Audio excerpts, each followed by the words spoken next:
Yung manhunt operation po natin ay no less than ang ating Chief PNP ang nag-assure po sa atin na tuloy-tuloy po ito. May mga magaganda po tayong efforts na I'm not at liberty to share for now, but suffice to say po ay may mga magaganda po tayong information na vina-validate po that would hopefully lead to the location po ng mga accused po natin.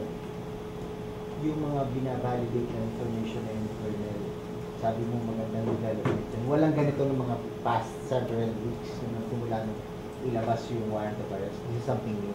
Well, suffice to say, sir, na we are receiving different information as to the possible location of not only Pastor Kibuloy but the other accused. But again, I'm not at liberty to reveal where are this exact location. But there are good leads that are being pursued by our tracker teams, and hopefully ay ma-locate na rin po natin at ma-serve na po itong mga warrants of arrest in issue po ng ating korte.